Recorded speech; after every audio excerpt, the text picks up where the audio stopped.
And so I think it's really exciting to see not just a growing body of evidence around is ketogenic diet useful in serious mental illness, but also scientifically what is going on that helps us potentially, the big question down the road is how do we predict who is going to be a responder to a metabolic therapy? Welcome to Metabolic Mind, a nonprofit initiative of Baszucki Group, transforming the study and treatment of mental disorders by exploring the connection between metabolism and brain health. Thank you for joining us on this journey. The science and research around the connection between metabolic health and metabolic therapies like ketogenic therapies for treatments for mental health disorders has grown tremendously in the past year. And Baszucki Group Director of Neuroscience, Dr. Julie Milder, joins us today to talk about this progress over the past year and what it means or what it may mean in the future for people living with mental health disorders. Now, Dr. Milder got her PhD in neuroscience studying the impact of a ketogenic diet on mitochondrial function in epilepsy. And throughout her career, she's applied her expertise in neuroscience across academia and grant making, scientific strategy, and even the pharmaceutical industry. She served as the first scientist on staff for Cure Epilepsy, where she directed their grant making and collaborative science initiatives. Julie then worked in the pharmaceutical industry, first as a medical science liaison and then as a trainer for the U.S. Medical Affairs team. Her passion for patient-driven science brought her to Baszucki Group as the first scientist on staff in October 2022. So let's hear from Julie Milder. Well, Dr. Julie Milder, welcome back to Metabolic Mind. Thanks for joining me again. Thanks for having me back. I'm excited to talk about our work. Yeah, me too. I mean, obviously, we have the pleasure of working closely together at Baszucki Group and Metabolic Mind. And, before we get into the details of all the interview and all the things we want to talk about, I was hoping you could sort of bring us up to speed and give us a summary on the state of the science of ketogenic therapy for a serious mental illness. Yeah, I'd love to. There's a lot to talk about. So Baszucki Group has invested over $10 million in clinical trials of ketogenic therapy for serious mental illness across 8 institutions. Globally, there are now 13 clinical trials, which will eventually enroll over 600 individuals. When we examine the timeline for this research, there was one pilot study of a ketogenic diet for schizophrenia in 1965.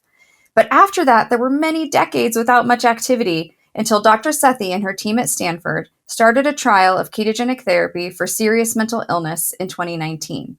And since then, we have seen an explosion of studies around the world. As you see here, there are now 13 trials of ketogenic therapy for serious mental illness, covering a range of psychiatric diagnoses, including 7 randomized controlled trials. The Stanford and Edinburgh trials are now complete, with Stanford's results recently making headlines around the world, and the University of Edinburgh's is awaiting publication. Both have shown promising improvements in metabolic and mental health. In total, these trials aim to enroll over 600 participants. And when you look at the map, you can see that this is truly a global effort to further this research in ketogenic therapies for serious mental illness. You can learn more about each of these projects at the link in the description of the video.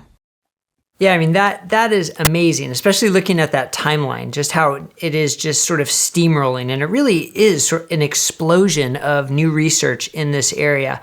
And so exciting to see over multiple diagnoses, inpatient, outpatient, different types of interventions, but all focusing on ketogenic therapy for serious mental illness. Now, it didn't all come up in the past year, but this past year has obviously been very busy for you as you coordinate this field and sort of help build the community. So I'd love to get your perspective over the past year of all that you've accomplished and all that you're setting out to do as part of Baszucki Group.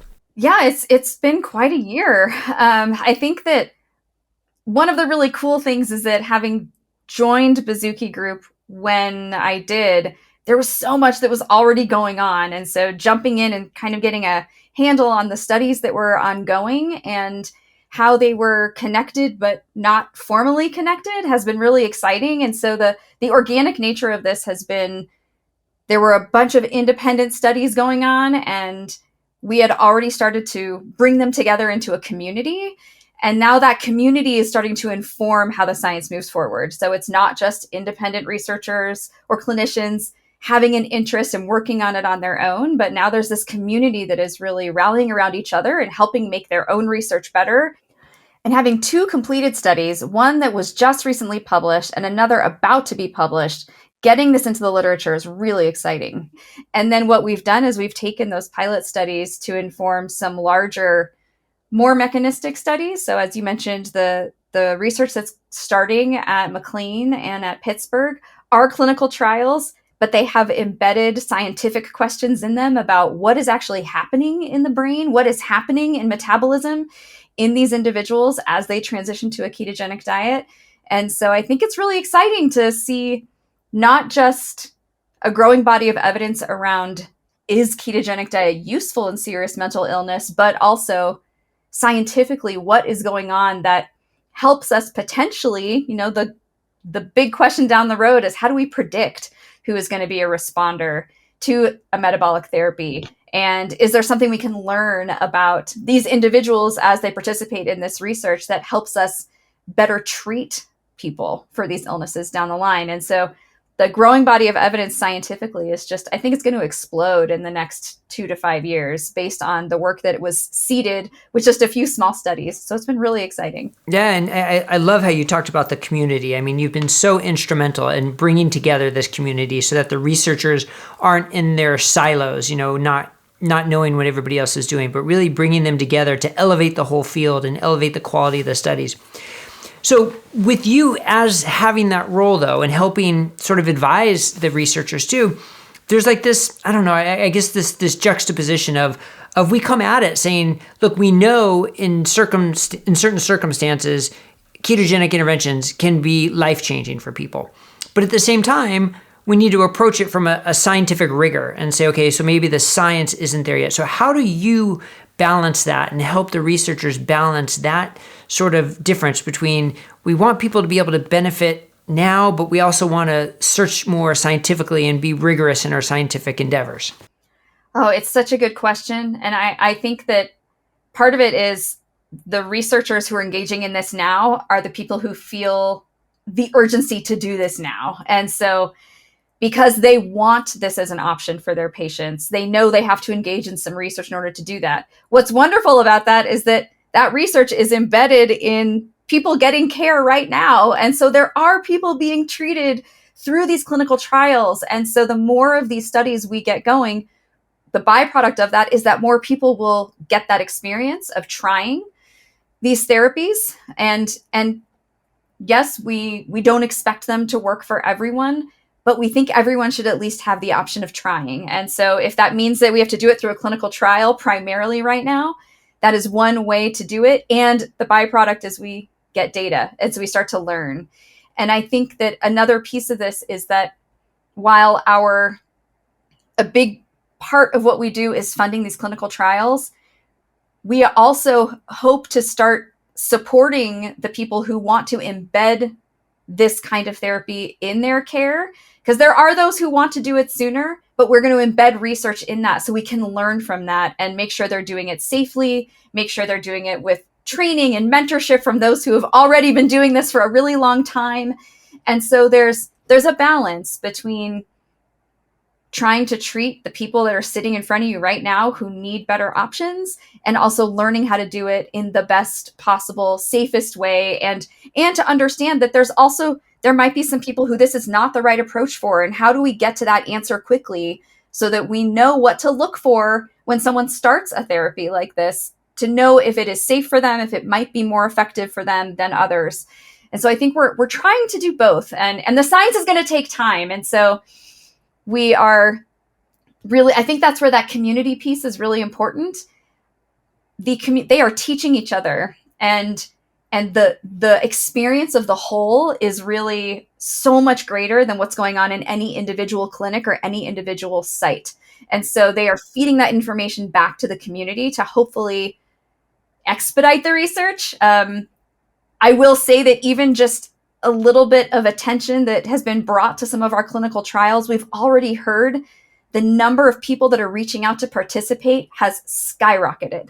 And that is just so amazing to hear, because the number one reason clinical trials fail is that they can't recruit people. So if we can help them recruit, we will get those trials done faster. And so the quicker we can get the science done, the quicker we can try and get this message out there about whatever the results show. Yeah, and I mean, that's just such a telling factor too, like how many people are looking for different and better cutting edge treatment and think that this might be it. So people are really looking for it. So, I mean, the whole community is playing such an important role. And I like how you brought up also, though, just studying people's clinical practice, that research doesn't have to be an academic university with, randomized controlled trials. It could be just someone providing the care they're providing, but measuring it. Again, not doing it in a silo. So again, what kind of tools or resources or help can you be to clinicians out there who want to start treating patients this way, but also want to follow it and be objective about their, when it works, when it doesn't work, the different markers they're following, et cetera? We are trying to be that, ideally we would have sort of a package of resources. Like, you want to do this and you want to collect your data. And so we are working on putting those things together. And so that I would invite that if there are people who are interested and don't know the types of data that would be useful to collect, even clinical data, stuff that they might already be measuring in their patients, but not collecting it, to reach out to us, because we sort of have a list of the things that we think are important, and also to use the community that's been collected here on Metabolic Mind. And there are experts out there who can serve as resources. And I think that the more that real world data is really important. So the clinical trial situation, well controlled, right? That's how, keep everything else constant, do this one thing and see what that tells us. That is so important, and it is the gold standard, and we need to do that research. Also, all those people within a clinical trial will go back to their real world setting when they leave that trial. And so understanding what real world implementation looks like, the stumbling blocks that people have when they try and do this as a part of their regular life, the kind of support that is likely needed in order to make sure that they are doing it in a way that is healthy and safe and integrating it into their lives. These are all the pieces that are equally as important, if not more, than the 8 or 12-week clinical trial where we're collecting data in a very specific manner. And so I do think that real world piece is important. And so we're trying to support all of it and help people think through collecting the data of their clinical experience and sharing those stories, sharing what has worked and what hasn't, sharing successes and failures, I think is going to help the entire clinical community as well as scientific community think through the study and implementation of these therapies. Yeah, so very well said. Like each level of evidence still has a huge contributing factor, and it may not be the gold standard, but it helps inform how to get to that randomized controlled trial, and helps inform people on how to better take care of their patients, which is so important. Now in your history, in your experience, you've worked with pharmaceutical companies. You've worked with sort of the supplement industry, and now when you're looking at research, it's almost like the deck is stacked against anybody who's not a pharmaceutical company, who doesn't have, hundreds of millions, if not billions of dollars to invest in research studies. So what does it mean to you to be part of a philanthropic organization that's trying to counteract that and saying, we want to fund nutrition-based research, which is not really being funded nearly as well as pharmaceuticals? We have such a unique opportunity as a part of this organization to expedite change, expedite science. I think also as an academic, if it's academics or from the pharmaceutical industry, things move slowly. And in the academic world, it's for different reasons than in the pharmaceutical world, but things move slowly and change is slow. And we can't force science, but we can provide the resources to make things happen faster and to get to answers faster. And one of the beautiful things about being on the philanthropic side of science is that we don't have a financial stake in this game. This is not a business that we are trying to get a product to launch in order to make money. We are trying to save lives. And so we can put our resources into anything out there that we think is going to move that needle. And we can do it quickly. We can make decisions quickly. We can do it organically when we find something that is opportunistic and interesting and scientifically, sound, that we can follow those paths and take risks. It's that whole thing with high risk, high reward. Also, it's better to try something and fail fast and move on to the next thing. And we have the ability to do that because we are flexible. And I find that just so invigorating, because it is all about our mission. It is patient focused. It is treatment first. And yes, let's get the science there so that we can bring others along with us who are waiting for that science. Yeah, I like how you're talking about the flexibility and the sort of the creativity and the taking risks. I just had an interview with Dr. Martin Picard, announcing that he's the inaugural winner of the $1.5 million Baszucki Prize in Science. And that's sort of what he said. He said this allows him the flexibility to be curious, to take risks.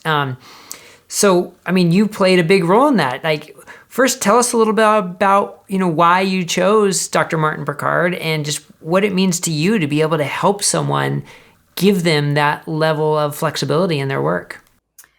Well, Dr. Picard he is outstanding in every way. He's a phenomenal scientist. And the way that science usually works is that you get funding for very specific projects. It's all project-based work. And so you say, I want to study this one thing. I'll write a grant to study this one thing. And what ends up happening is that as a scientist, you have to find time and kind of, use extra dollars from other little places in order to pursue new ideas. It's actually really hard to be innovative and creative in a timely way as an academic researcher, because you spend a year going through a grant cycle in order to get a project funded that you've already done some of the work for, and you hope that you can then use some of that time on the tail end to explore something new. And so to find someone, like Dr. Picard, who we just are so in alignment with his approach to science and his communication, he communicates science really, really well. We want to give him that flexibility to say, we have full faith in all the work that you do and your goals of your science. Here is an award that you can use to pursue those crazy ideas. Come up with your next big idea, because they don't get that. There's no time and there's no money to really pursue the truly creative stuff when you're an academic researcher, which is a shame, but it's the way the system works. So again, we are flexible enough that we can do that. And when we find someone that we think is special in that way and we want to give them that time, then it's a joy to be able to do that. And I think we all are excited to see what he does with that. Really, the sky's the limit for someone like Martin Picard in his work. Yeah. And I guess on the one hand, you could say it's a shame that it takes a individual philanthropist to be able to make this type of work and flexibility happen. But the other side, like, what an amazing opportunity to help further science. So, what advice would you give to other people who maybe want to fund science, who are philanthropists, who want to get involved? Do you have some advice to give them? I think the best thing to do for, I've worked both on sort of the public charity side of science, and this is the private philanthropy side of science, is that it's mission based. And so when you have a core mission that you want to make a difference in, it's a joy to find, and for me, it's a joy to help find the people to invest in. And I do think that it's different than the traditional academic funding model, which is really investing in people.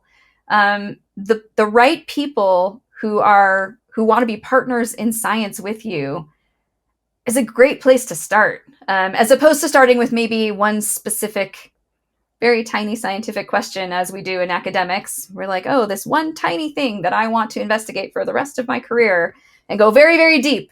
But instead, finding the people who align with your mission and investing in them. And also in the young investigators, I think is a highly untapped resource for funding.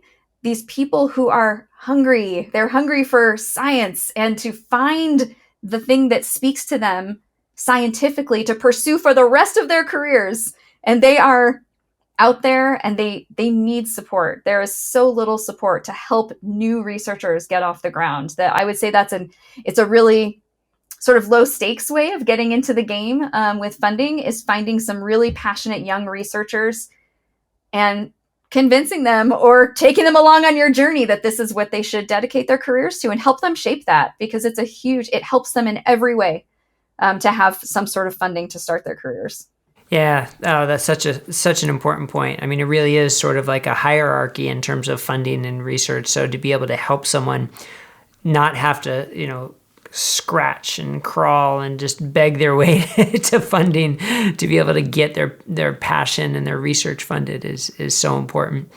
Well, you've already done so much in the past year and helped this community so much by building the community, helping it grow, helping inform the research and fund the research. Like, what do you see as next? Like, if you were going to look into your crystal ball and see 5 years down the road, what do you expect this field of research to look like in 5 years?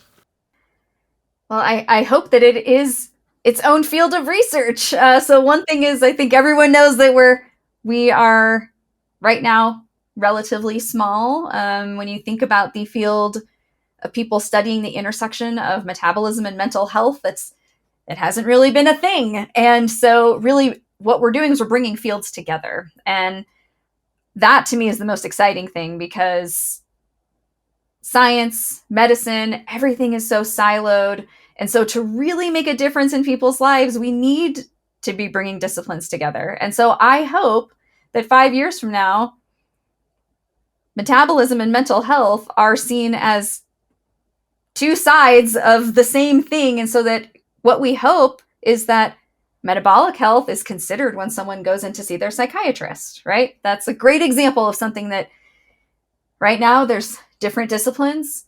It would be so wonderful for all the research that we are supporting, all the research that is going on out there continues to grow to a place where people understand that, again, the brain is just a part of the whole body, and that these things are connected.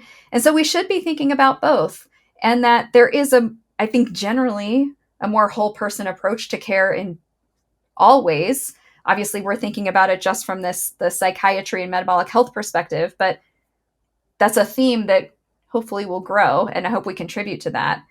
And tactically, I think we would love to see multi-site trials. Right now, we've funded single-site studies. They're smaller, and when you think about that, the levels of evidence that are needed to really move the needle in traditional medicine and traditional science, you kind of need that larger randomized controlled trial.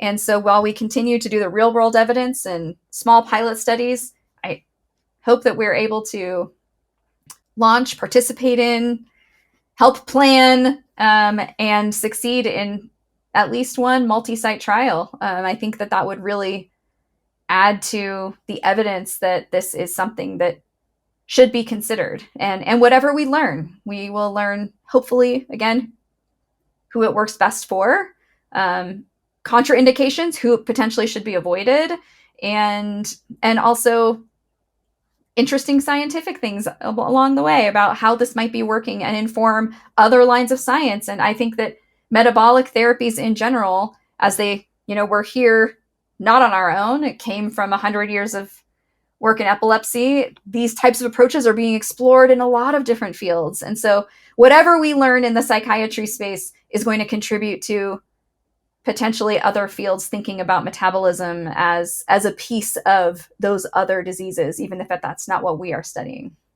Yeah, well, it's been an absolute pleasure to work alongside you and be witness to all that you've been able to accomplish and how you've helped this field grow. So thank you so much for all your work, and thank you for joining us today. And hopefully we can make this like a regular check-in to see, progress and update on all that you've been up to. So thanks again. Thanks so much.